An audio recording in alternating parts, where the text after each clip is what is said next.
Look. Listen. What's up, gamers? Gamers. Gamers. Welcome to episode 3 of Look, Listen with Geese and Guyera. Guyera, that's your name. Geese, that's my name. It's also true. I was about to interrupt you and say, what are you talking about? This is episode 7 because I'm looking at the Pokemon episode 7. Episode 7 through 9 today.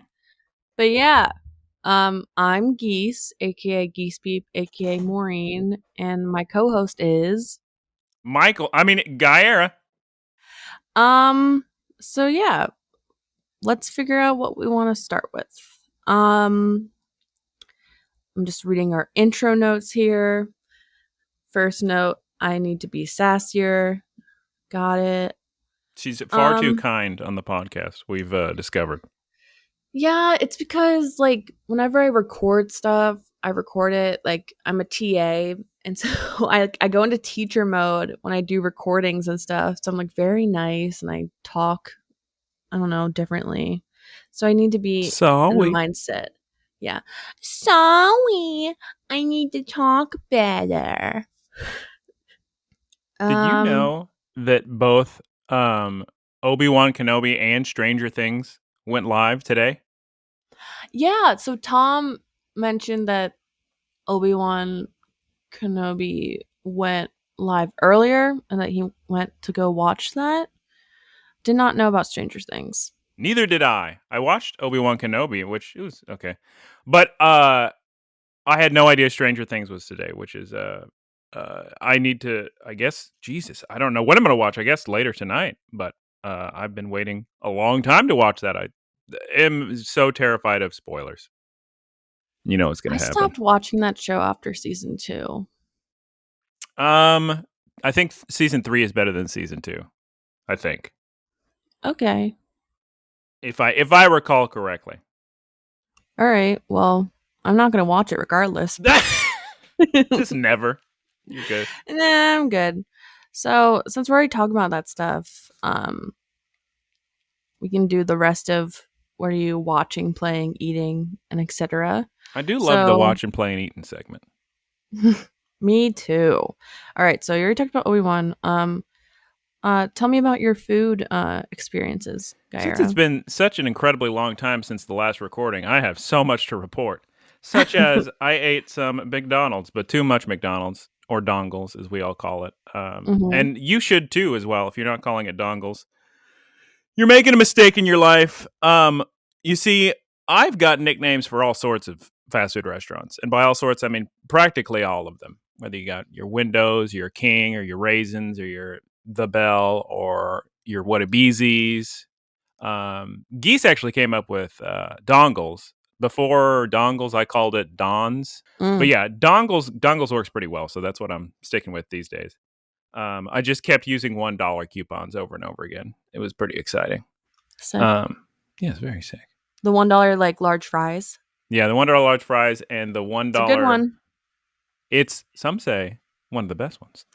And I got the buy one get one free double cheeseburger. I wanted this pineapple shake from Jack in the Box, so I ordered it on the app. And then I got all the way over there, and they said, "Oh, we don't have it." And I went, "Oh, that's too bad. May I please have a refund?" And she said, "We don't do refunds." And she said, "You have to do it on the app if you want a refund." She was very comically evil. And I said, "Oh, I don't know how to do that. Can you help me?" And she says, "I know nothing of the app." And I said, "Oh, geez." I talked to somebody who does know something about the app.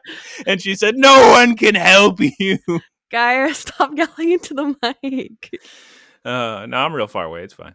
And then, so nobody can help me. So I call my Goyle Dora, because she was high up in Jack in the Box or something. And she's like, "Oh, I'm so sorry." And I didn't know this is what happened in like customer service these days. But Dora just Venmos me the cost of the shake, which is wild. That's a like customer service thing to do. Let me just Venmo you. And then she's like, "And you got a big combo on the house from me. Just tell them Dora sent you." So are you Venmo friends with her then now? Well, she's in my account history. I can look at all her friends, which again, I reiterate, maybe not on here. It's sort of kind of weird to me. I mean, maybe because I don't That's use Facebook interesting. and things like that, but it's just weird to me that like you Venmo somebody one time, you can see everybody they've ever met. I don't know. It's kind of strange. Kind of strange. I have a food story. So I went to trivia like 2 days ago with Aaron to this like local restaurant where he lives, and we were so excited. He lives in the restaurant? Yeah. Yes, he's Remy from Ratatouille. He lives Adorable. in the restaurant. So we were so excited because at this restaurant they have these waffle fries, these like loaded waffle fries that have like pulled pork, onions, and beer cheese, and they're so good. So we go to trivia and we order the loaded fries.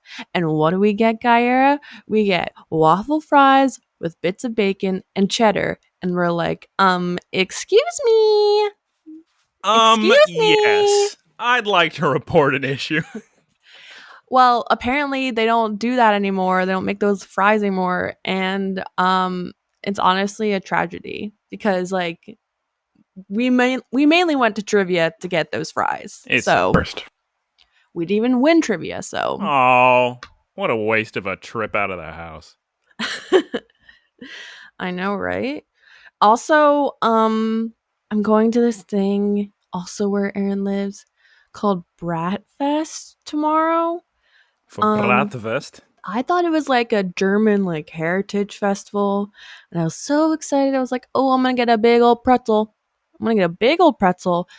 But I looked at their website and I looked at their food menu, and they literally only have brats. So that's not nearly enough food. Yeah. Also, like, what's the difference between a brat and like a bratwurst? You're asking the wrong person. I do not eat pork, nor do I eat sausage. So, don't know. Okay. Well, they have like chicken chipotle brat. They have like vegan ones. I have had like a chicken apple sausage that was all right. That somebody gave me a hard time about. Who was it? Was it Idle Songs? Maybe. Somebody said that sounds fancy. I'm just wildly accusing him. I do not like the like chicken apple stuff. I find that combo like very icky. Oh, really? Yeah. I didn't think it was too bad. I mean, I don't go out of my way to eat it every day or anything. You know what this podcast has been missing, Geese? What? A weather report. Or just a reporter of some sort. Any sort of reporting will work just fine. You know, it's just as an addition to Poker News of the Week. Just we need some balance. Okay, so here's some inside baseball. We got a new correspondent in the podcast. We've hired a reporter. Playing Mario Kart, and we were like joking and joshing around, and like I don't know why, but I started talking in this like reporter voice, this like middle school reporter voice, and Guyera was like, "You got to do that on the podcast," and I was like, "Okay." It's a very specific character. I guess I'll do a weather report. I guess I'll just do like a random town in the U.S. every time. I think that'd be fun. Just it can be anything. Just report on anything. Well, I like the random city. And I have this like little website where you already got it bookmarked. Favorite ready to go. Okay, well now I have to get ready to do this voice. Oh, you want me to do Poker News of the Week while you prepare? Yes. Poker News of the Week. As it's been a long time since last recording, the news is incredible. We have confusion in Alola. In Pokemon Go right now, there are multiple island paths you can take to choose what Pokemon you're going to encounter, what research tasks you will receive. Are some people in Discord confused about that? Yes. You can do it for free, but if you want more little Oricorio hats, you can pay $5. Oh my god, Oricorio hats? They're adorable. Oh. There is also breaking news. The latest update for Pokemon Home has been wiping progress from in-game Pokedexes. Not actual in-game, but in-game, in-home progress tracking. But that will soon be fixed. It's not the end of the world because you can just move your pokes and redeposit them and it will pop up. Also, breaking news. Everything's breaking news. There is a Sableye being given away for Sword and Shield during the Japanese championships of Pokemon. I imagine they're doing everything there. You know, the games, the TCG, everything. That may be outdated by the time you listen to this, but that's your Poke News of the week, and we throw it over to weather reporter geesepeep out on location in a torrential downpour you could imagine, or it's a sunny day. I don't know. Hi, it's geesepeep with Wildcat News. I'm here live in the field in Jersey City, New Jersey, and today's forecast is a 30% chance of showers and thunderstorms after 5 p.m. It's mostly cloudy with a high near 77. South wind around 11 miles per hour. Back to you. I can't imagine people's reaction to that. Just, what? Why is there a weather report? Okay. Thank you for the weather report, Geese. It's always good to know what's going on in Jersey City. Jersey? Mm-hmm. I've been there. Have you been there? No. Only New Jersey I've been is Newark for which to go to New York City. We took a bus from Newark. How do you what is the Newark. Went from Newark to New York. What's the airport there? I don't know. Newark. It's just called Newark. They don't even have any letters. It's just Newark. N-E-W. There you go. All right. Let me look. Newark Airport. I think it's just called Newark Liberty International Airport. N-L-I? I don't know. Okay. No, it's EWR. EWR. All right. We've goofed around enough. You know why you're here. It's for Pokemon Sun and Moon, the greatest anime to ever exist. Mm-hmm. Let's begin with episode 7. We open with Ash hopping out of bed, and we see Litten, correct? Yes. Kukui is there. Rotom's going on about Litten, talking about how its emotions are hidden and you have to earn its trust. What's real cute is that Litten snugs up, doesn't he? Snugs up to Ash, like gives him a little rub with his little body. Yeah, because like Litten's a cat, and he does like that cat thing where like they take their like chin and like put it on, like rub it on their like legs, I think. Yes, it's very adorable. Ash finds it adorable too. Ash decides, this cat's so cute, I'm going to give it my lunch, my croquette sandwich, or in Japanese, croquette sando. Litten takes the sandwich and then starts to run away, right? And then Ash grabs his tail, which I don't know if that's a great idea. Well, he steals the sandwich. Like Ash just wanted to give Litten a bite. Oh, just a little bit. Okay, that makes more Litten sense. takes the entire sandwich. Yeah, so Ash goes to stop Litten from taking the entire sandwich, and he grabs Litten's tail. Litten then jumps up and scratches Ash in the face. Does then Ash tell Pikachu to use a Thunderbolt on, or Electro Ball on Litten? It's a whole mess. It's chaos in the streets. Litten runs away. He's running through the town, through the bushes, upstairs. So out of nowhere, we see an Alolan Persian. Okay. Alolan Persian, as we're going to learn from Rotom later, I should say, is another regional variant, because Persian is a Cantonian Pokemon, but in Alola, he looks goofy as all get out. I'll tell you that much. He's got a big old round goofy face, and he's like a dark type now. So, Litten's running away. We see Alolan Persian. Alolan Persian is very much already made out to be a villain here. He's real scary. And oh my God. This isn't like one of those good faces with like the funny drawings, but the little Litton's face holding that little sandwich is the cutest. Oh my God. It's the cutest thing I've ever seen in my life. It's a real cute episode. All around. Yeah, I'd say there's in these 3 episodes, I like them because they're nothing but adorable and they kind of go quicker. They're not. I don't think they're as dense as the first 6. Like it just kind of flows. Like I don't even have near as many things I had to write down or anything. So evil Alolan Persian attacks. Litton drops the sandwich. Very sad. So Litton goes to attack Alolan Persian with like a fireball, like an ember attack, but Alolan Persian throws Litton's sandwich into the fire and it destroys the sandwich. Litton is very, very sad about this, as I would be as well. And he runs away from the Persian. Persian continuing being a little jerk, scaring some Spearow. Then he runs to, I guess that's his trainer, the fancy old lady trainer. Yeah. That just gives him some pets and is like, ooh, Persian. Then we cut back to the school. We've got Mallow telling Ash about Litton because he brings up that he ran into Litton to all the kids. Everybody in the town knows Litton. Rotom, of course, is offended that Sophocles tells Ash what Rotom already told him about Litton. Yeah.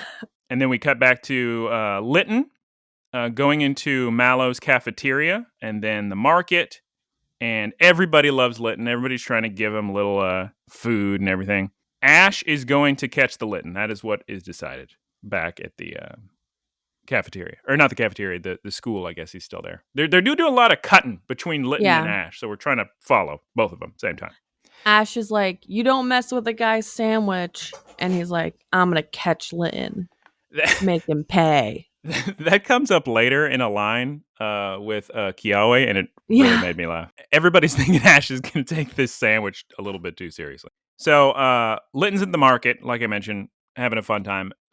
Then we cut to Team Rocket. They're having this fancy meal and tea, and they're like reciting poetry, and they're doing their little Team Rocket intro, but it's just to themselves and nobody else. They're wearing sunglasses, and they announce they've got the day off. It's kind of funny they even went through all this because I don't think they're a part of any of the episodes, are they? Of these 3? 7 through 9? I don't think so. Maybe they give one little cameo or something.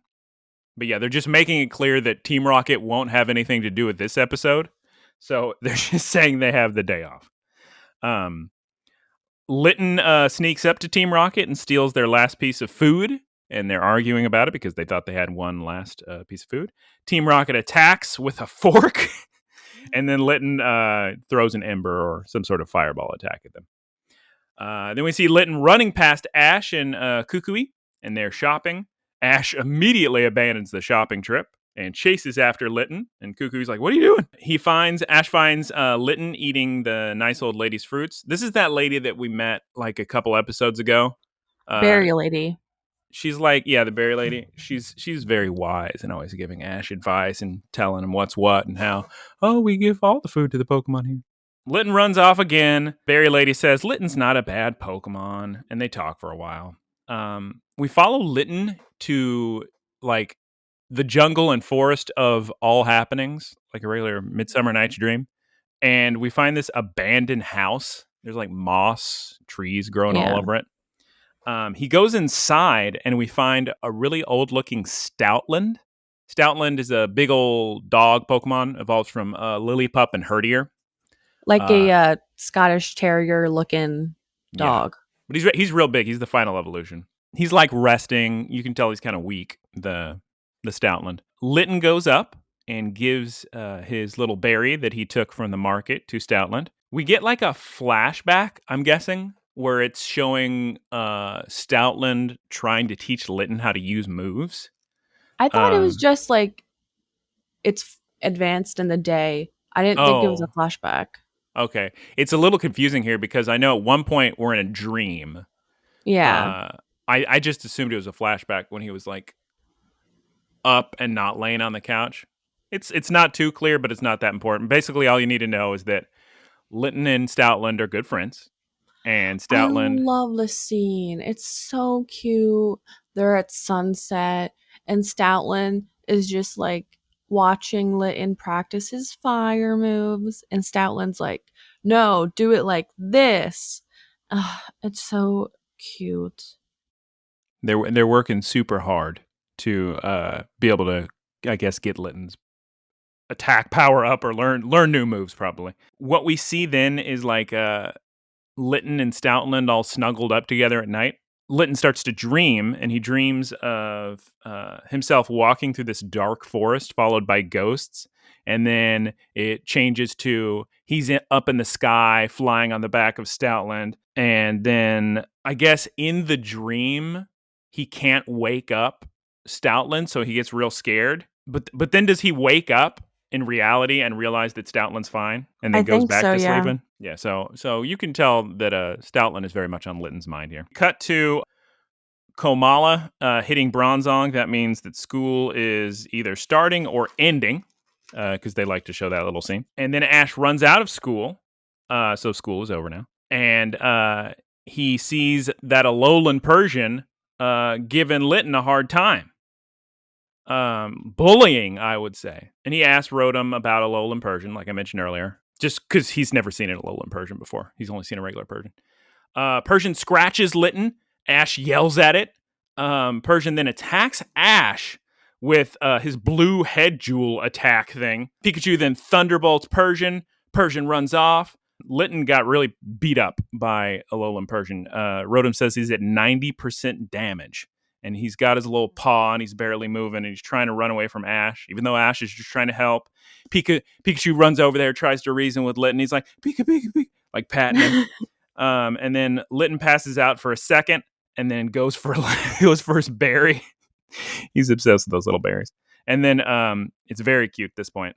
Ash picks up Litton like a little baby cat, like from the little neck thing, like a mother cat does. Ash has got to take Litton to a Pokemon Center. So we cut to a Pokemon Center. Litton looks hysterical in his little in my version they called it an Elizard collar, which in English would be Heliolisk collar, I guess. Oh, that's so cute. But it's like cone of shame. Yes. So animals don't like lick their wounds or whatever. He's got bandages on his little tummy. And do you remember? I felt like there was one scene where Litton had bandages on his tail, but then it like disappeared. Like at the tip of his tail, I thought there was a bandage, but then it was gone. So I thought maybe I was just imagining that bandage. I think I remember it being on the tail, but it could have been like a continuity error thing. Yeah, way to go, Pokemon. Ash is being nice though, because he says, "Oh, Litton, you look cool." Litton does not think he looks so cool. Litton runs away again, of course, even though he's still got to recover. So Nurse Joy, during all this, is telling Ash, you also need help. You're just absolutely covered in scratches from that Alolan Persian. And from Litton. God, every cat in the world's attacking Ash. Wait, can humans get treated at the Pokemon Center? I think it's like you'll see like TV shows like Better Call Saul or whatever where criminals will go to a veterinarian and like they'll get in the back stitched up. Well, that's because they don't want to go through like official channels. Yeah, but like Ash is not. Ash doesn't have a Alolan health insurance yet, so he's got to go through the Pokemon Center, I guess. I'm sure they got like they have bandages. I'm sure they could help him out. But Ash is like, nah, I'm okay. I'm good. Litton. Okay, here's what I was bringing up earlier. Litton runs out of the Pokemon Center past Kiawe and Charizard who are walking in. Then Ash sprints out towards Litton. And Kiawe's like, God, is Ash still getting payback for that sandwich? Yeah, in the English, it's like, all that for a croquet sandwich? And Charizard responds to that question, but I don't have a translation on my screen, so I don't know what Charizard said about Ash having some sort of grudge against Litton for a sandwich. Okay, so Litton, as always, running through his normal, stomping grounds, and he tries to do what he always does, which is like slip through a fence, like the gap in the like fence metal thingies, but because he's wearing the giant collar, He just bangs into the fence and can't get through. Ash is like, Litten, come on, please. And so he picks up Litten. Litten's upset. He takes it back to Kukui's, and it's very funny because Ash, the Pokemon trainer who could theoretically catch any Pokemon and be the trainer of it, brings this cat back to Kukui, and he's like, "Can we keep him?" And Kukui also comments on the scratches all over Ash. So Litten not happy. Ash is like, fine. How about I remove your collar? You're going to promise to be good? You promise you're not going to lick your little scratches? And Litten's like, yeah, I'm not going to lick my scratches. He says that with like little head shakes and nods. Ash says that Litten is a very strong Pokemon and people love him. And he's very supportive of Litten and he's being super sweet to Litten. And then Litten falls asleep. Kukui falls asleep. He falls asleep on a desk, I think, and he's like drooling. Pretty amusing. Everyone falls asleep. Then Litten wakes up, and what does he do? He grabs a fruit.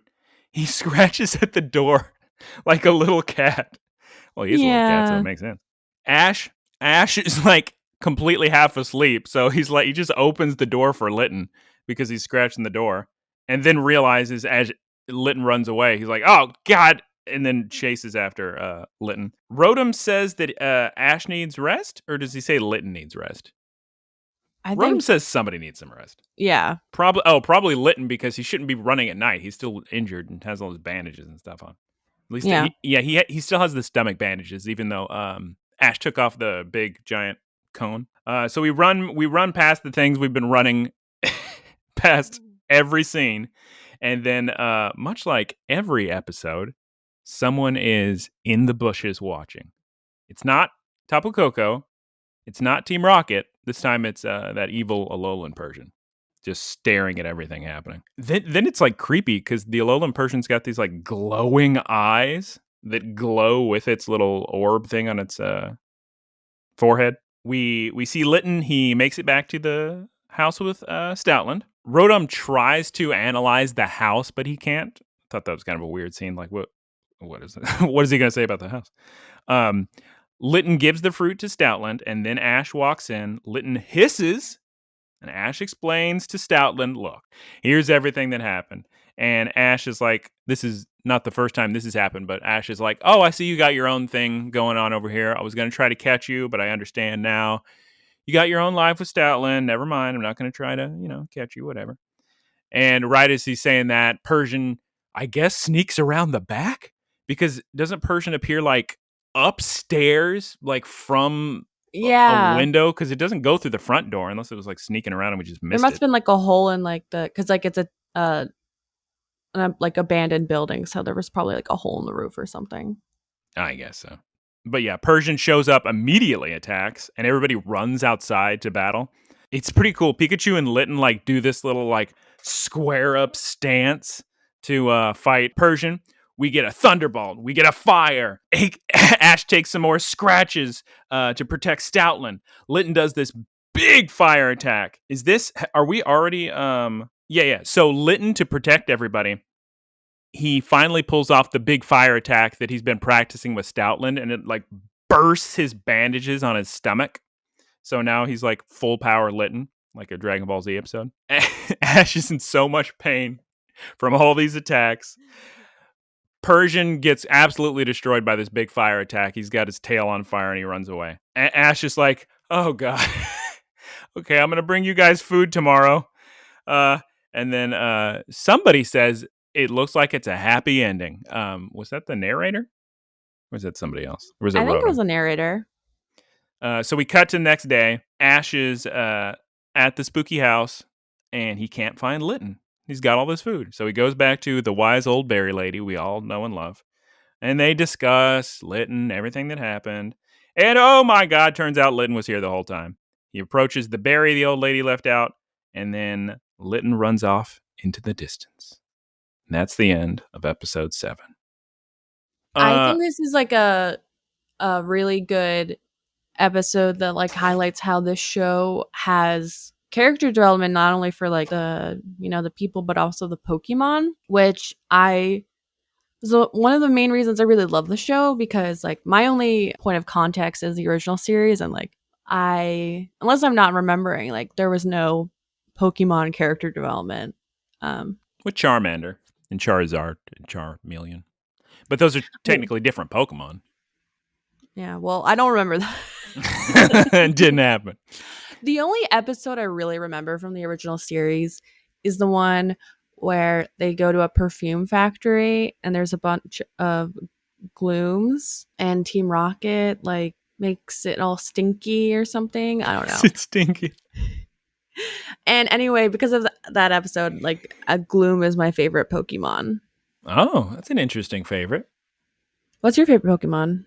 That's a tough one because I have a few. I mean, I want to go straight to Magmortar. I did just get a little Magmortar plush. He's very adorable. Can you? I have no idea which one's Magmortar. He's the evolution of Magmar. He was introduced in Generation 4. Oh, okay. So for those at home, Guyera is holding up a Magmortar plushie. Is that one of the sitting cuties? It is. I have an oddish sitting cutie. Oh my god, that sounds adorable. I have some trivia about Magmortar, but unfortunately, it goes against our no swearing rule. Oh, let me try to be dance around this. So there's a trading card of Magmortar that was released in Japan, and the attack was full swears GD punch. So they had to change the name of the attack in English because they could not print not gosh darn, but the other one. It's not good. That would have been funny if they translated it as gosh darn punch. Gosh darn punch. That'd have been pretty good. But yeah, I mean, I get like a favorite Pokemon each generation. I should mention, 34 minutes into episode 3, I've got a lot of Pokemon. I got all the Pokemon. I got a living dex. I'm working on a shiny living dex. Got so many cards. So many hundreds of hours for this franchise. Guyera is a Pokemon master. Worth every second. It's fun. Pokemon's fun. I'm playing Pokemon Go every day. I always have my Pokemon, my Pokeball, press the button, catch the pokes. Well, here's the thing, Guyera. Because like, I see all of you guys in Discord talking about Pokemon Go. Oh my and it's god. like, I want to play. But what's holding me back is two things. One, my current phone is too old and it can't handle Pokemon Go. What do you mean? That game's like 5 years old or something. No, like my phone. 8 years. I have an old phone. It doesn't work. You'll have to take my word. Two, if I get back into Pokemon Go, it will consume my life. Well, I'll say this. As long as you have one of these, you do other things while you're just tapping the button. Like, I'm not actually staring at my phone looking at Pokemon Go all day. It's just in the background while I do other things, I press the button. Like when I'm walking or at work or whatever. So, it doesn't actually take over my life, even though it's being done technically several hours a day. So, I'd say go for it. Pokemon Go is a lot of fun. I don't know. All right. I don't know. All right. On to episode 8. Are you good, or do you need a restroom or anything? No, listen. Look. They're pretty good. I've only been on a cruise once, but the 24/7 pizza and french fries is very exciting. I do like that. And if you're a little celebrity cruise? Celebrity, I don't remember what cruise line it was. But if you're a little kid, because every passenger on a cruise has a little card with their name on it. And if you're like a little kid, instead of saying Mr., it says Master. Master. Like Master Bruce Wayne, specifically, is what I think of when I hear Master. I don't know what the age cutoff is, but if you're a little kid, it says Master instead of Mr., which I find amusing. Well. Okay. Anyway, will this stay in the podcast? Probably not. 100%. Episode 8, Poke Problems with Lily. Which Pokemon shows up in Lily's house? So we open episode 8 in the school, as we often do. Pokemon are playing. They're having fun. Togedemaru is losing it.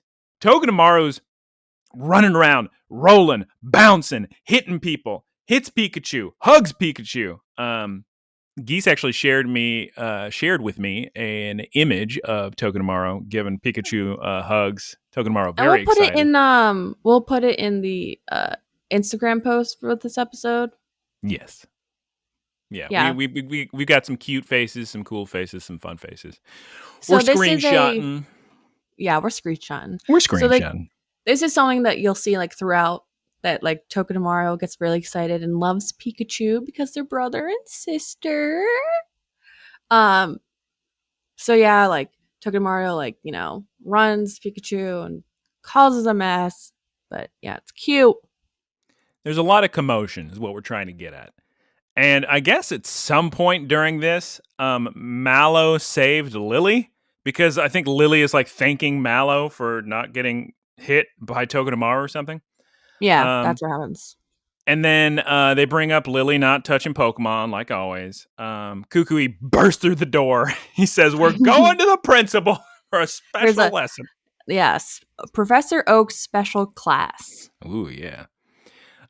So we show up at Samson Oak, Professor Oak's cousin's office. He's got 2 eggs on his table. He's got the Cantonian egg that Ash brought in episode 1.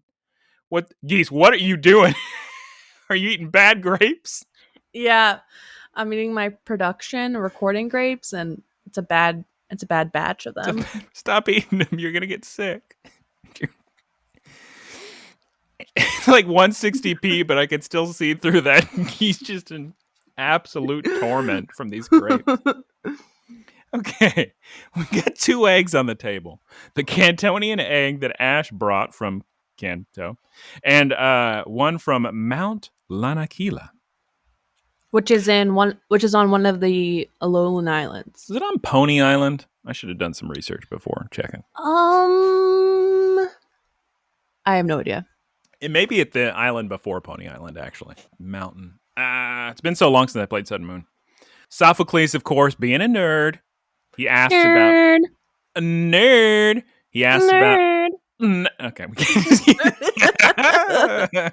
That's just the rest of the episode. Sophocles is asking about egg analysis because he just wants to know what's in the egg already. Samson says he's going to raise one of the eggs, and then the kids are going to raise the other one.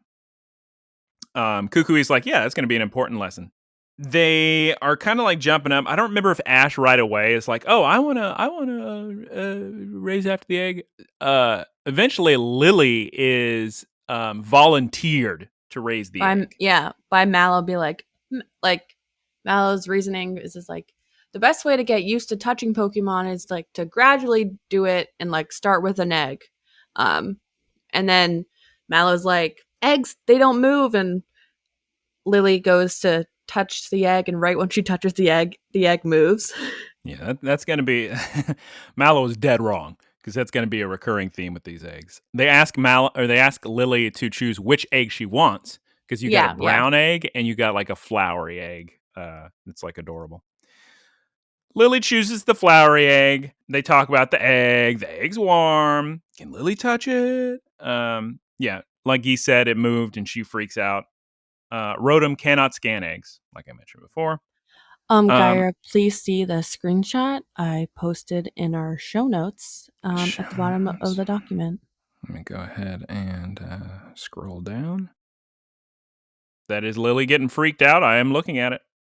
It's a good face. Good faces.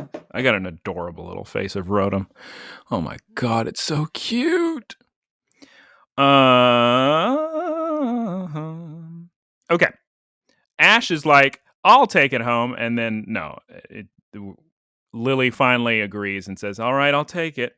Everybody's so proud and supportive of Lily. We love to see it. You'll love to see it. We love to see it. While everybody's doing their little wholesome support group here, who do we notice in the gosh darn window but a sneaky Salandit? Now, what is a Salandit? Salandit is a poison fire type Pokemon. It was actually on my team in Sun and Moon. And it looks like a little bandit salamander. Only the females of that species can evolve. So, like, it was just added to Pokemon Go, for instance, and everybody's losing their mind trying to hatch a female one because it's already a rare Pokemon to get, and it's even more rare to get a female, so you can actually evolve it into a Silazile. Salandit evolves into... Oh, so sick! I've got this thing on my phone where I press buttons and nothing happens. That's so sick. Nice. Salazzle, the toxic lizard Pokemon. Is it? Can you? Oh, yeah, this one. Yeah, that's what Salandit evolves into. She looks pretty sick, if you ask me. Yeah, she does look sick. Good typing too. Salazzle. Okay, Salandit is looking very suspicious. We cut to school being over. Mallow's got to go to the cafeteria. I think she's already apologizing. Like, oh, sorry, guys. I wanted to join you, but I got to work in the cafeteria with my family. And they're like, it's okay. Fancy car pulls up for Lily. So what's going to happen is Ash and Lily are going to Lily's house, and like the fanciest, richest car you could possibly imagine pulls up. Lily pops in there, Ash, Pikachu, Rotom, and they're all going on a big, long drive. Because Lily lives pretty far away, at least compared to the other kids. Like, the other kids could just walk home. We cut to, like, they're crossing, I don't know if they, like, pass a gate, but they're, like, going over a bridge. And Ash, I think, is asking, like, oh, when do we get to your house? And she's like, well, we're already on the property. Yeah. And he's like, what? Eventually, we see a giant mansion, and a butler opens the door of the car because she's got a driver and she has a separate butler. Now, Geese, let me tell you the name of this butler in Japanese and why I immediately needed to ask you what his name in English was. His name in Japanese is James. You know, like Jesse and James. So I write down James, but then I realized that's going to make this very, very confusing. Wait, is James's name in Japanese also James? No, James's name in Japanese is a super Japanese name. Ash is Satoshi, and then Jesse and James are like, you know, not English names at all. So we're going to call him Hobbs now because that's the English name.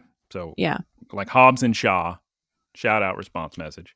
Okay, So Hobbs says, oh, I'm so sorry, Ash. Pikachu's got to stay outside on account of Lily's all afraid of pokes. And Lily's like, no, it's okay. He can come in. Does, in the Japanese version, does Hobbs call Pikachu Master Pikachu? Maybe.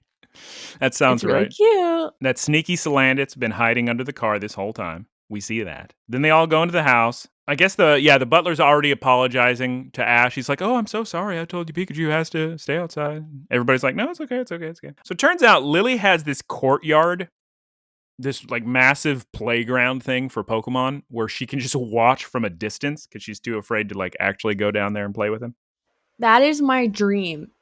Like, I wish I had like a baller, like backyard with all cool like bird, well, not birds playground, birds. but like feeders and bird baths, so I could just watch birds all day. Ash is very excited about going to this courtyard. And then we head up into Lily's room. It, of course, is huge. And everyone comments on the fact that it's enormous. She's got little plushies. She's got Lapras, Pikachu, Eevee, 2 Clefairies, and then a little baby Pikachu, little baby Eevee. Turns out, you're not going to believe this, Geese. Lily read about eggs in a book. Yeah, I wrote that too. I wrote in all caps, she has books. I also wrote in a book in all caps, yes. So they decide to make a little like comfy pillow fortress for the egg, like because there's a couch, but it's not comfortable enough. So she grabs all the pillows and puts the egg like real softly on the couch, on the pillows. And the egg shakes a little bit. They're like, oh, does it like the pillows?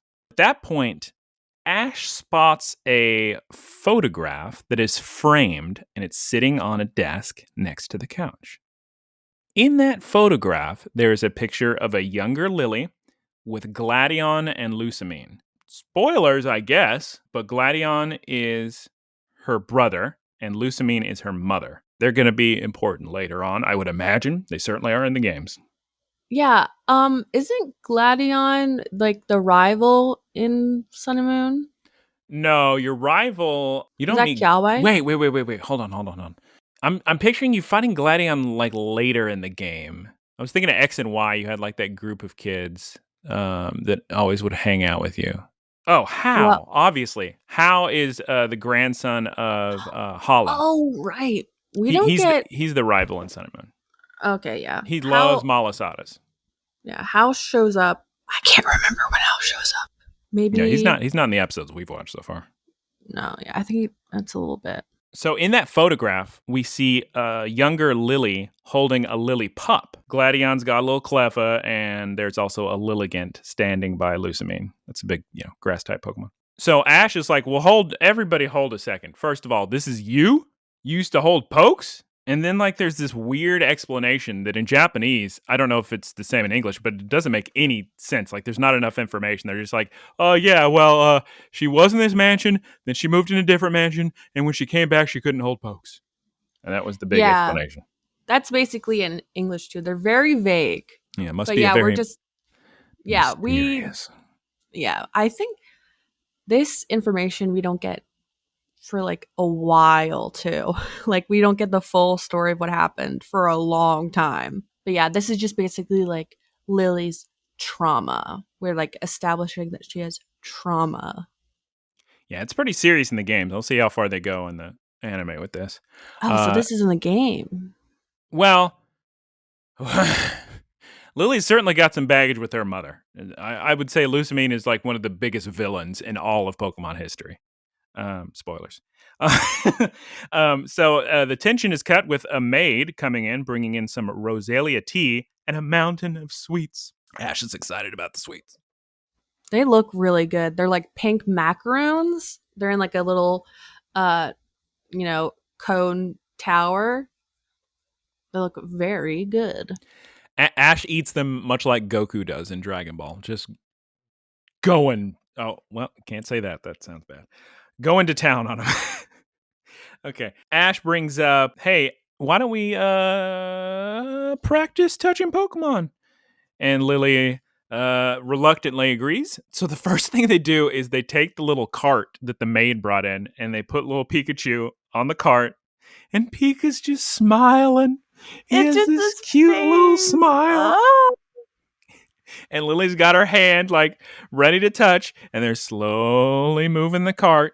And Ash told Pikachu, okay, whatever you do, don't move. Just let her touch you.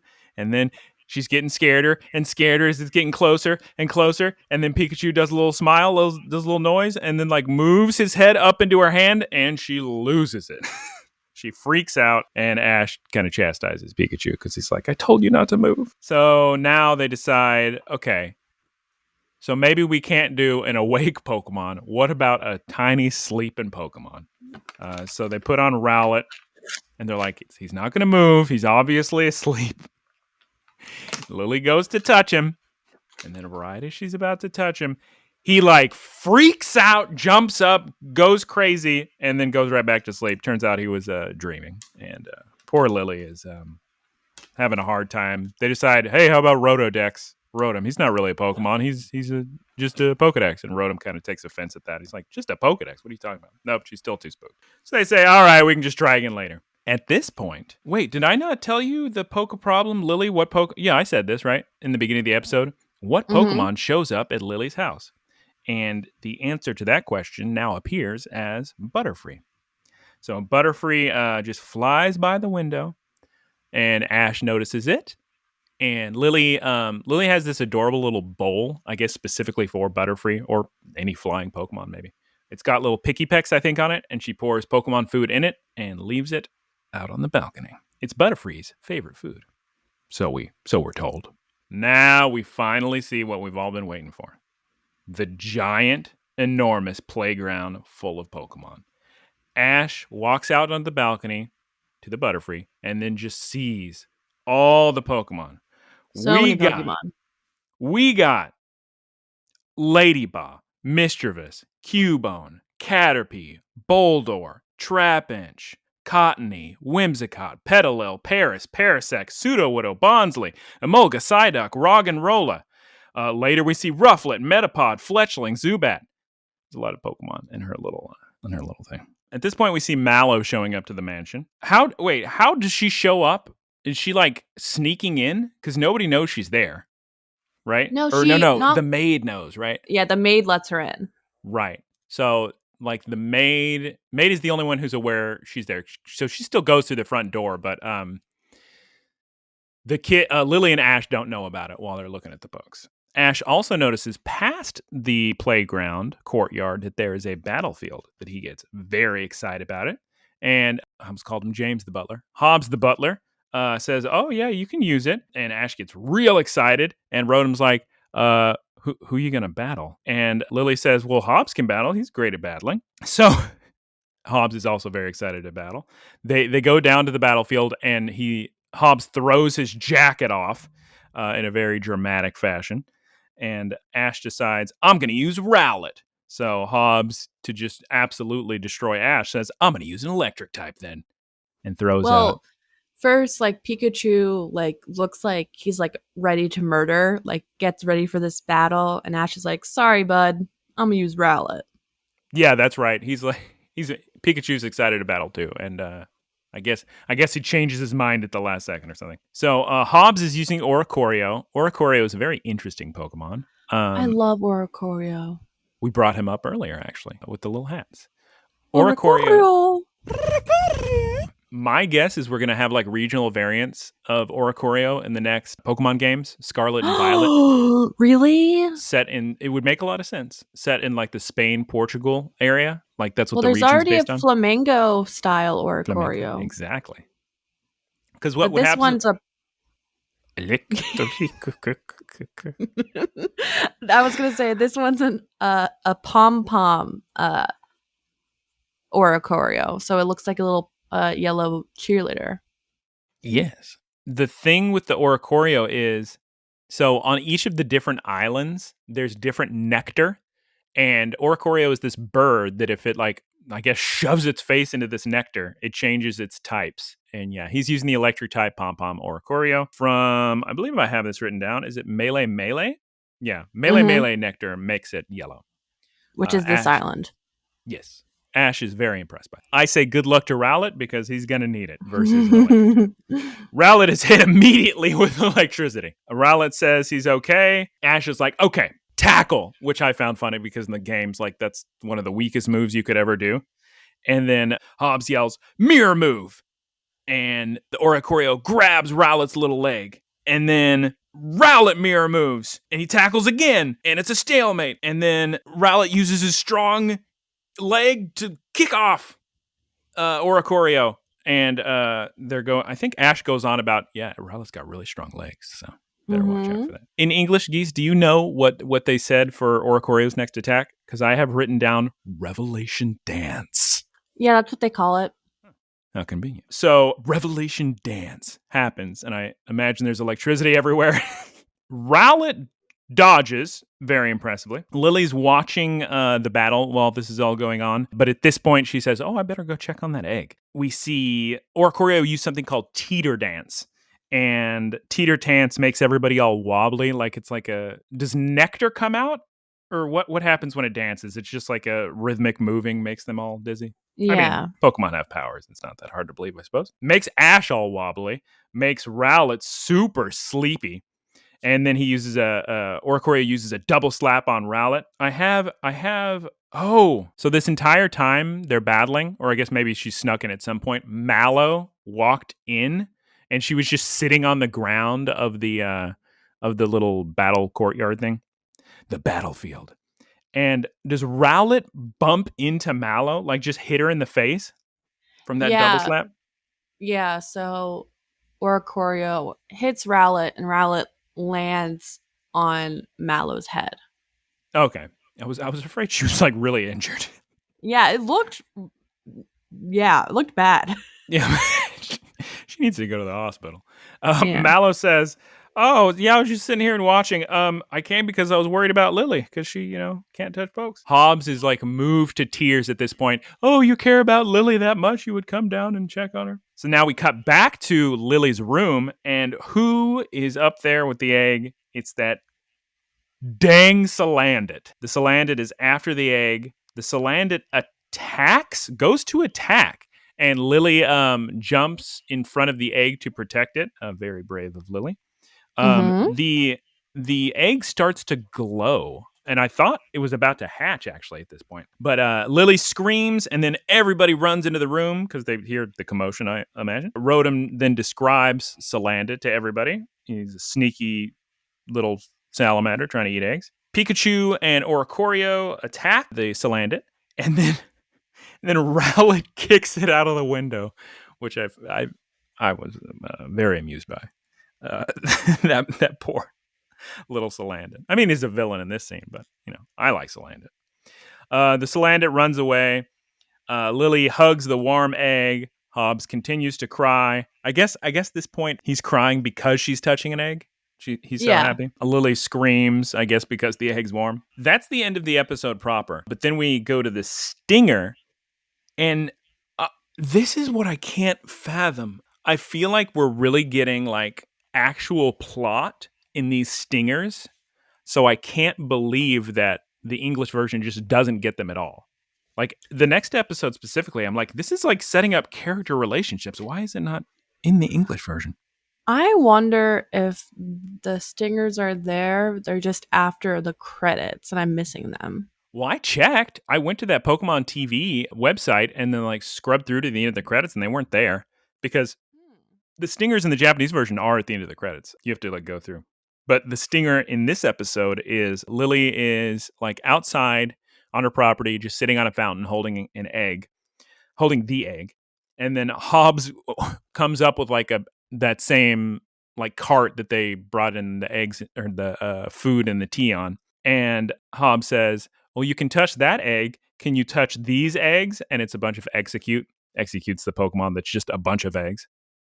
Lily starts to put her hand towards the execute, and then it's a reveal because like they're all facing away from Lily. So you just see the backside of eggs. And then they all turn around and like jump up and really scare her. And she cannot touch execute. So that is the stinger. That is the end of episode 8. And at this point, it is restroom break time.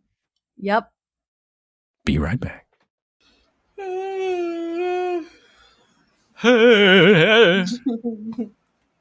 I didn't mention in playing, eating, watching segment, but I concocted this McDongle's coffee plus PG Tips tea yesterday.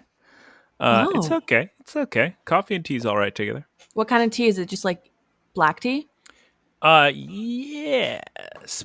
PG Tips is a very popular British tea that was sent to me by a British person as a gift. It is very popular. Yes. Geese has been to London. I had it when I was in London. She had it when she was in London. When I lived in London. When Geese went to the BBC World News, she had PG Tips. All right. Hi, it's BBC World News. I can't do a British accent. BBC World News, have your say. All right. I'm having a gummy worm. Who's excited about the final episode of the episode? Episode 9. We should begin with the Poke problem, because Geese does not have the Poke problem. The Poke problem is, which Pokemon is Rattata's natural enemy? Do you know, Geese? Gumshoes. Oh no, she spoiled it. What? Gumshoes and Yungoos. That is correct. Was I not supposed to answer? Well, they don't reveal it in the show until the end of the show. So. Sorry. I mean, I've already spoiled the end of the whole darn thing, so it's fine. All right. What are you looking at, Magmortar? I don't like how he's looking at me. I'm going to turn him around. All right. Episode 9. We open with Ash waking up from snoozing. He's still sleeping on a couch. They can't get the boy a damn mattress, or a darn mattress, excuse me. So he remembers breaking his Z crystal in, what was that, episode 1? Yeah. Episode 2, maybe? It was early on. 1 or 2. Because when he fought Tapu Koko, he broke his Electrarium Z or whatever. Electrium. Electrium. Electrium. Rotom is incredibly surprised at this point that Ash is awake, because Rotom is an alarm clock, evidently, and he always wakes up Ash. So immediately Rotom thinks, oh God, what has happened? Are you okay? And Ash is fine. He just wants to use Z moves again. Pikachu's still sleeping though, so that's good.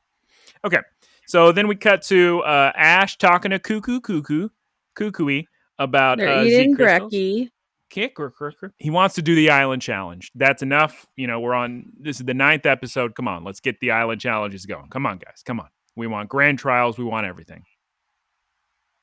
We want kahunas. Roto. I think I just heard myself. Test. Yeah, I heard myself. How strong are your headphones?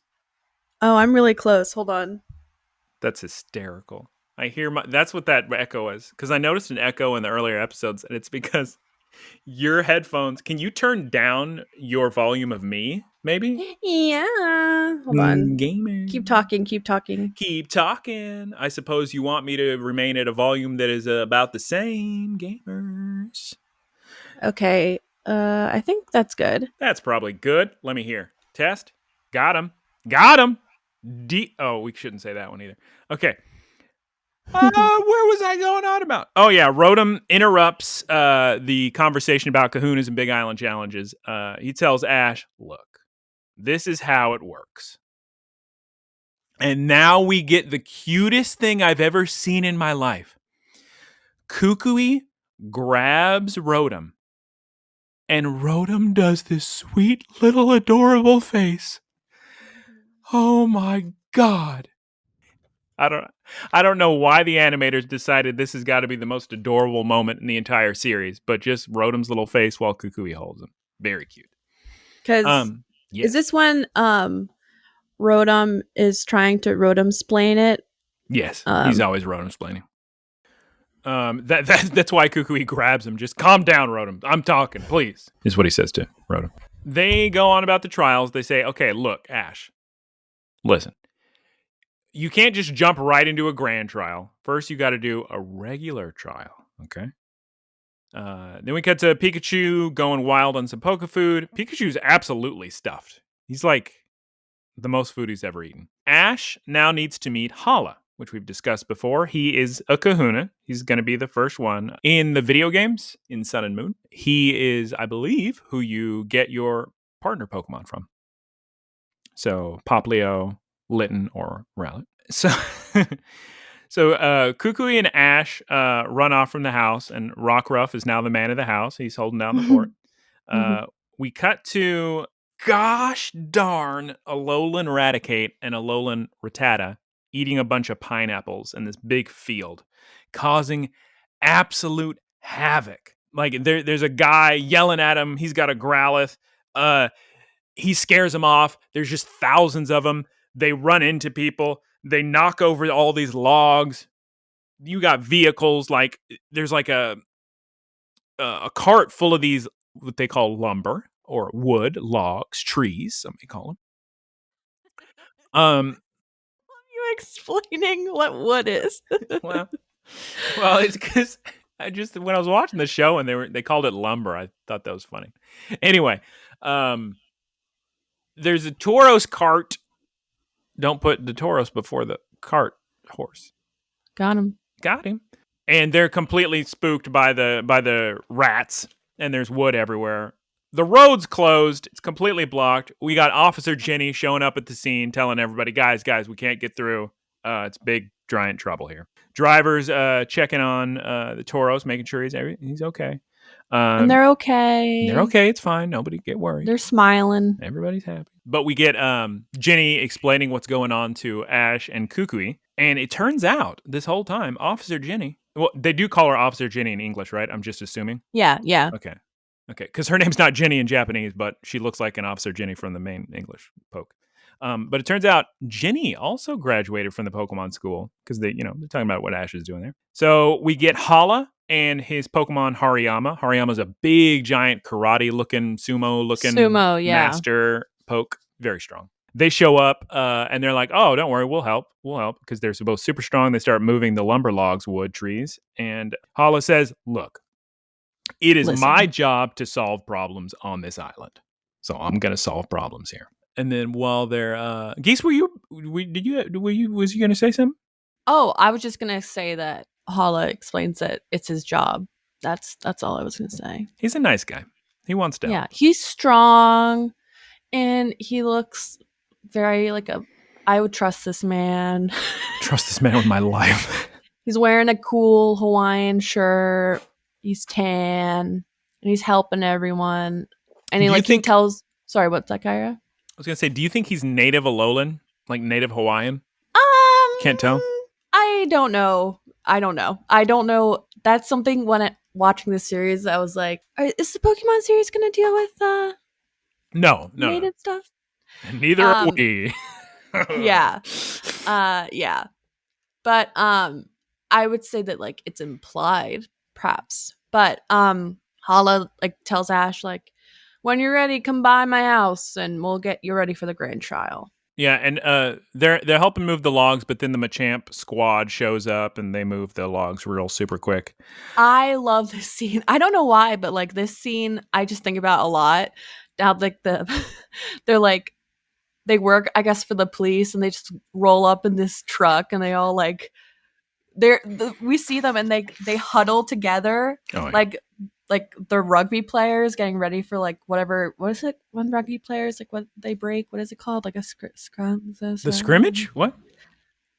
There's a term in the start of hockey where they're all huddled and not hockey, rugby, whatever. But it's a good scene. Yeah, they're very professional, these Machamp. But yeah, like Geese said, Ash was telling Hala he's going to do the island challenge, and Hala's like, all right, sick, you're going to have to talk to me. We do a really cool transition at this point to show a passage of time. It does this, it cuts to it's nighttime, and you see a haunter do a cool, it's just, you got watch the episode. I know we said you don't have to watch the episodes to listen in, because painstakingly go through everything that happens, but it's worth looking that haunter up. You should, because they're free. And they're cute Pokemon. They're cute. Because the next day, Kooks and Ash show up to Hala's place. Rotom photographs Hariyama for his data, you understand. I don't know if he asked for permission.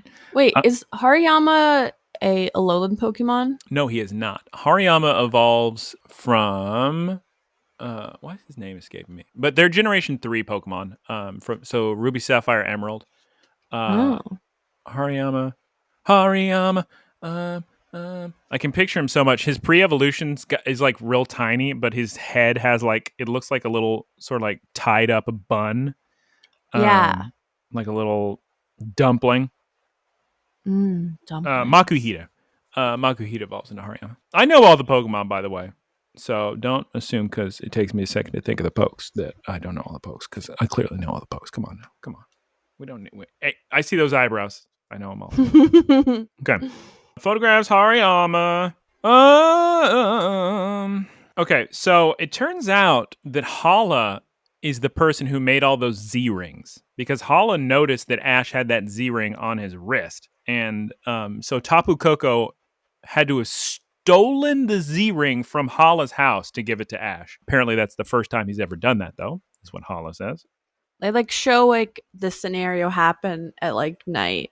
Yeah, it's pretty silly. Ash says he wants a rematch with Tapu Koko, and then they discuss rats. Because Hala has a question, I guess, for every person who wants to take the island challenge. Wait, before we talk to that, I have a question for you, Guyera. Yes. So after Hala explains that this is the first time this has happened, we see Tapu Koko during the day come in and steal another crystal.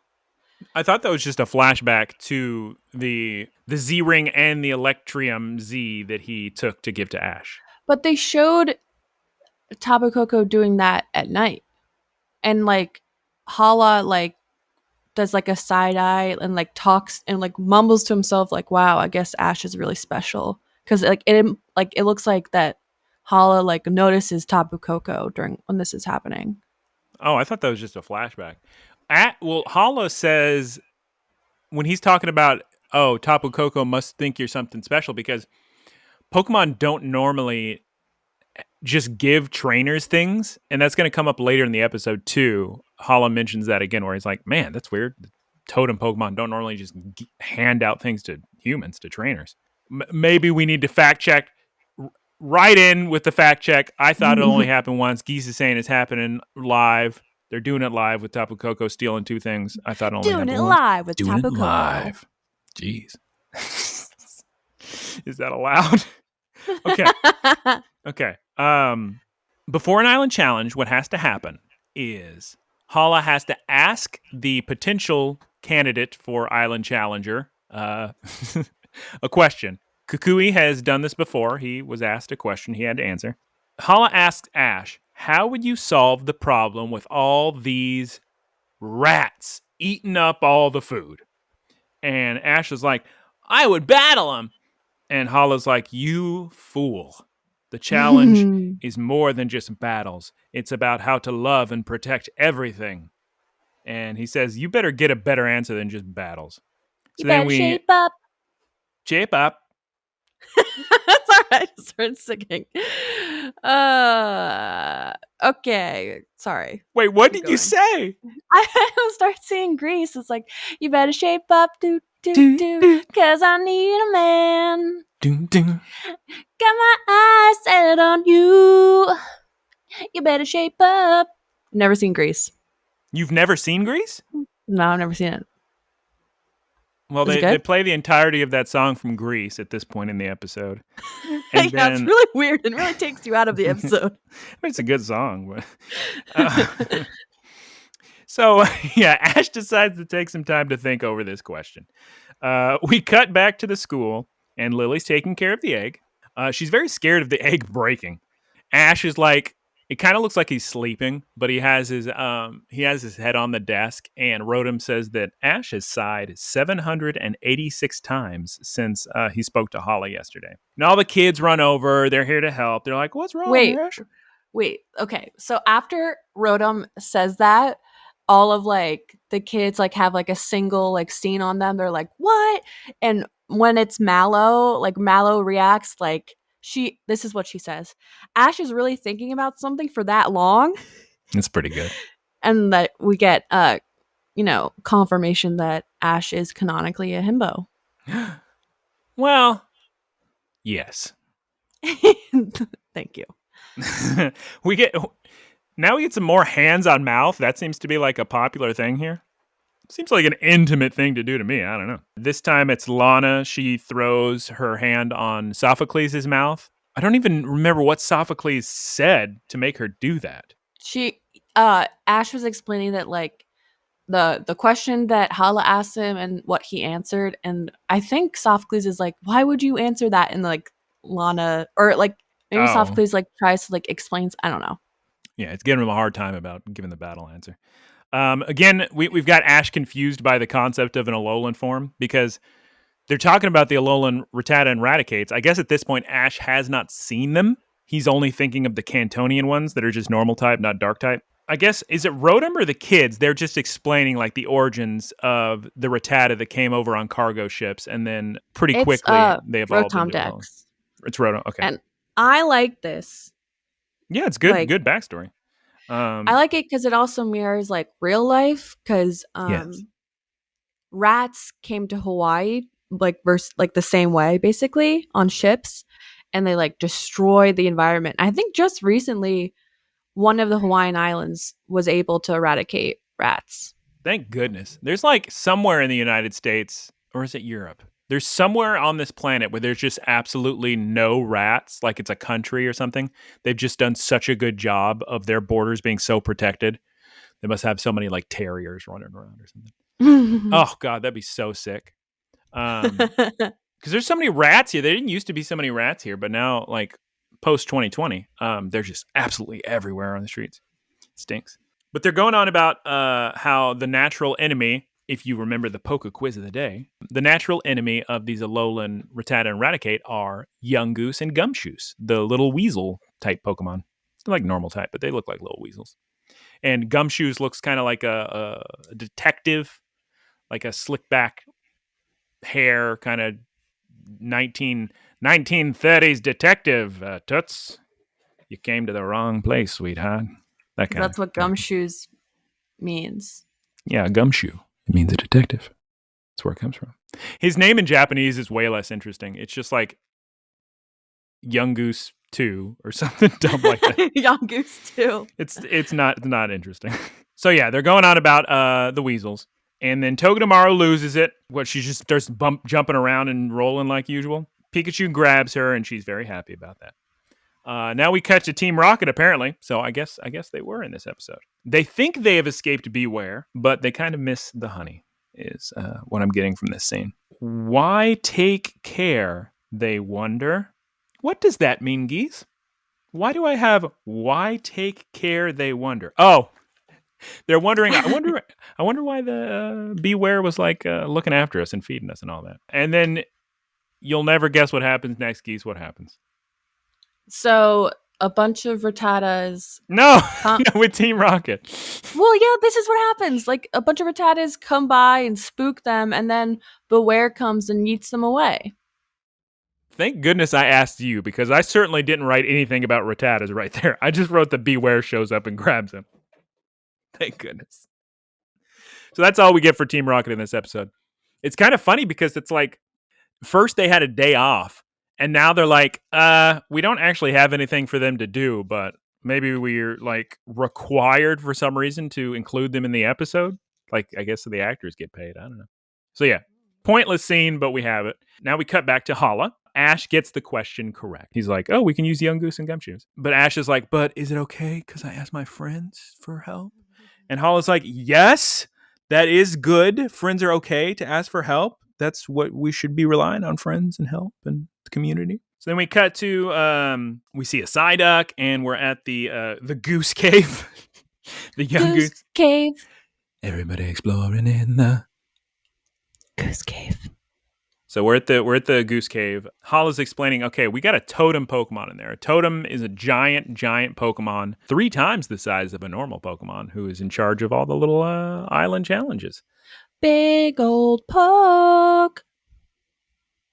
Oh my God, we need so many more jingles. Not to be confused with Gigantamax, which is something introduced in Sword and Shield, but totem Pokemon were the predecessors of that. Not as big, but they're just like sort of like Not alpha nearly Pokemon. As big. No.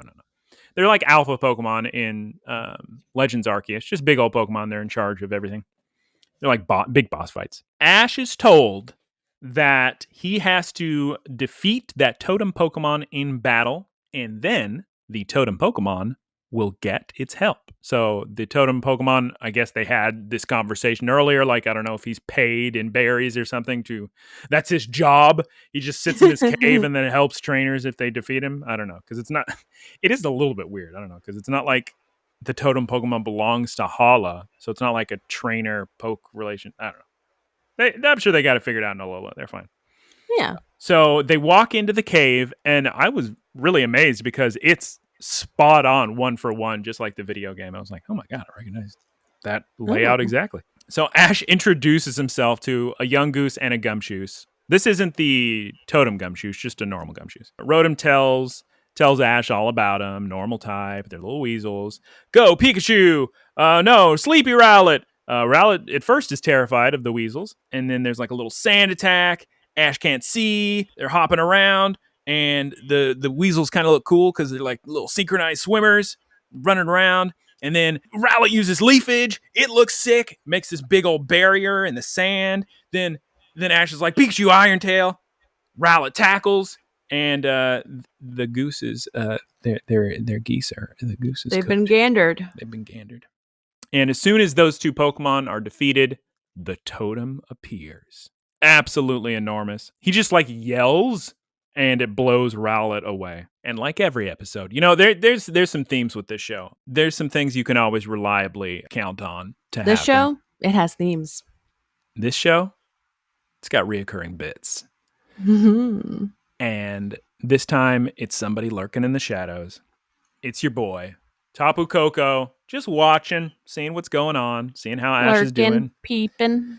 Just doing a little peeps. There's some geese, mongoose, and there's some peeping.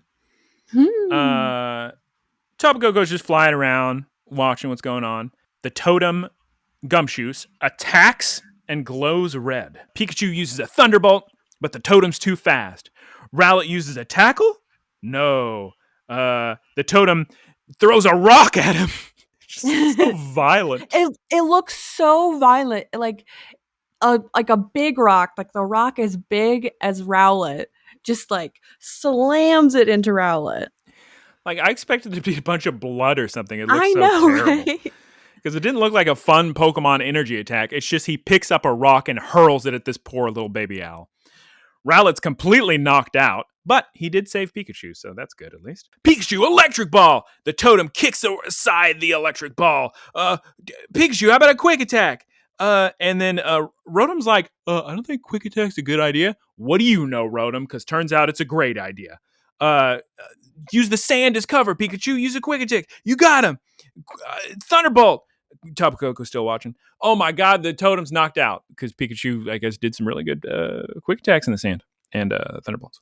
There's like a fake out because at first it looks like the totem's about to get back up, but then no, he's defeated. Ash wins. Everybody's celebrating, and Ash, because he's a good little kid, he runs over there to make sure the totem's okay. Rotom that totem says, Pokemon looks very huggable. Who does? The totem Pokemon. Oh. I'd hug it. Yeah, he looks like one of those big giant plushes. Mm-hmm. The like $400 ones. I want one of those so bad. Life size. Me too. Mareep. Oh my god. Rotom tells Ash, I don't know if that's such a good idea. When he runs over to the totem, that it's dangerous. But no, it's fine. The totem gives Ash a Z crystal, the normal type Z crystal. Normalium or something like that. I don't know. They didn't say the name until the next episode, I think. Oh, okay. I'm fairly certain it's a normal type one because that's how the games work. And it also looks like gray like normal type. Rotom photographs the occasion. Tapu Koko's still watching. He's like, all right, sick. And then he flies off. So the totem Pokemon, Gumshoes, he agrees that he will help Ash against all these rats. So we cut to a warehouse, I guess, in town where all the rats, all the Alolan Raticate and all the Alolan Rattata are eating absolutely everyone's food. Officer Jenny's there. We got we don't even have that many, right? Like we've got just a few young goose Gumshoes. But anyway, they open the door, run them in. The geese run in, give them a what for, and then Officer Jenny's very excited. All the rats run away. Rotom says, my data. I guess Rotom's excited about the data that he can write down now that some weasels scared off some rats. Ash did it, and now it looks like the grand trial's gonna be next. Everybody's excited about that, and that's how the normal episode ends. But in the stinger, Geese, here we go. I feel like this is information everybody needs to know.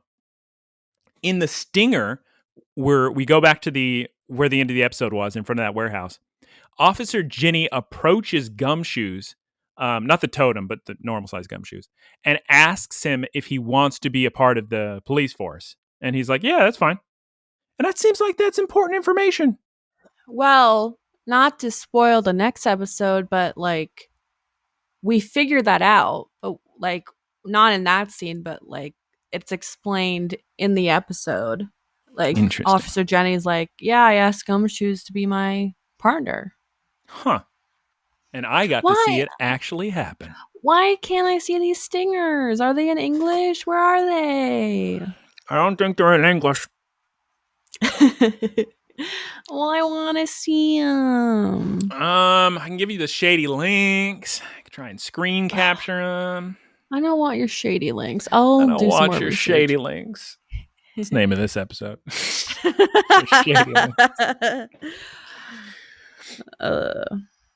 I'll try and screen capture them. Show them next time they pop up. Actually, that's not a bad idea. If we're like, that's the end of the episode. write that down in the reminder area of the Google Doc that is sometimes looked at. Sick. Are you writing it down, or do you want me to write it down? Oh, all right. I'll write it down. I'll do it. I'll do it. I'll do it. Right. Everybody write it. Everybody write it. I did it. Damn it! I mean, darn it. No, that was fine. We'll edit that out. What? No, that was fine. You're allowed one of those. Text messages gotta respond. Well, while Guyera is responding to his text, Monday morning. I know in the last episode I mentioned this, but I recorded an episode of Response Message. How did that go? It went well. I was hoping you said you were going to say, "Oh God, it was terrible." No, so like I'm so used to like you being so in depth with the plot, and I just like I guess I forgot like that's not always the case, and like we just kind of like we did the plot well, but like I was expecting like the in-depth analysis that you do, but like if that were the case, then 45 hour. Yeah. Yeah. The only reason this works is because these episodes are so tiny. Yeah. If you don't say everything that happens, then you're kind of like you don't have anything to say. Yeah. But it was good. I had a lot of fun. So you can listen to that. I'm sure the episode will be out by the time this is posted. You're certain? Oh my God. I mean, I have to imagine. They take a while. Sorry, everyone. That's my big pet peeve where like episodes are recorded way ahead of time and you can tell that they're recorded way ahead of time. My bad. I'll take full responsibility. I don't know why. Not my fault, but I'm taking it. So yeah. Okay. So social media. You can follow us on looklistencast on Twitter and Instagram. And email. You can follow us on email. Follow us on email and email looklistencast@gmail.com. Yes. Also, you can support us on... Oh, yeah. I forgot to ask Aaron. Well, actually, it's not my fault. You guys just left. I was busy at work, and you guys left. Okay. So, hopefully by the time this episode comes out, we've set up our Anchor account. We'll include, I guess, a link to that. But you can support us on Anchor. You can give us like a one-time donation or a recurring donation. Any donation is appreciated. You can also use only geese.cash. You can use only geese.cash. That's my personal Venmo. And I mean, I'll use that money for, this podcast. For example, the platform we use to record this podcast costs money. So it's all true. Money, please. Thank you for your generosity, Lanky, for the food. Thank you. Do we have artwork for this podcast yet? No, but we will by the time this comes out. I thought you were going to make an announcement. I was like, oh, good news. No. So, I will have to remember to add and post thanking whoever made our artwork. Thank you to the artist. We'll have to do that for the other episodes too. Yeah. But I think that's it. I think that's it too. What a great time we had. Yeah. I gotta pee so bad. Okay, Guyera's gotta pee, so we're gonna wrap up. Thank you, everyone. Good night to the gamers. Good night to the gamers. Okay, this one's for the gamers.